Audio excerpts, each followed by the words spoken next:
வடமாநில தொழிலாளர்களை கத்தியால் வெட்டி செல்போன் பறித்த வழக்கில் குற்றவாளிகளுக்கு தலா 7 ஆண்டுகள் கடுங்காவல் சிறை தண்டனை விதித்து நீதிமன்றம் உத்தரவிட்டுள்ளது.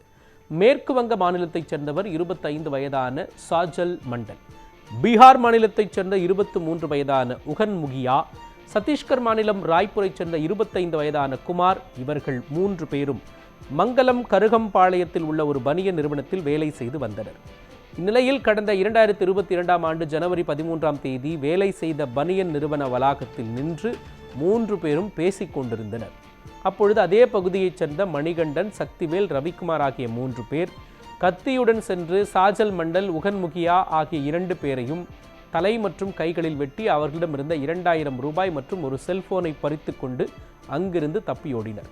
காயமடைந்தவர்கள் அருகில் உள்ள தனியார் மருத்துவமனையில் அனுமதிக்கப்பட்டு சிகிச்சை பெற்றனர். இதுகுறித்து வழக்கு பதிவு செய்த போலீசார் மணிகண்டன், சக்திவேல், ரவிக்குமார் ஆகிய 3 பேரையும் கைது செய்தனர். இது தொடர்பான வழக்கு விசாரணை திருப்பூர் முதன்மை உதவி அமர்வு கோர்ட்டில் நடைபெற்றது. அவர்களில் ரவிக்குமார் இறந்துவிட்டார். அவரை வழக்கிலிருந்து விடுவித்தனர். மணிகண்டன், சக்திவேல் ஆகிய 2 பேருக்கும் தலா 7 ஆண்டுகள் கடுங்காவல் சிறை தண்டனை விதித்து தீர்ப்பளிக்கப்பட்டது. இந்த தீர்ப்பை எதிர்த்து 2 பேரும் முதலாவது கூடுதல் மாவட்ட கோர்ட்டில் மேல்முறையீடு செய்தனர். வழக்கை விசாரித்த நீதிபதி பத்மா இந்த மேல்முறையீட்டு மனுவை தள்ளுபடி செய்து கீழ்கோர்ட்டு உத்தரவின்படி மணிகண்டன், சக்திவேல் ஆகியோருக்கு தலா 7 ஆண்டு கடுங்காவல் சிறை தண்டனையை உறுதி செய்து உத்தரவிட்டார்.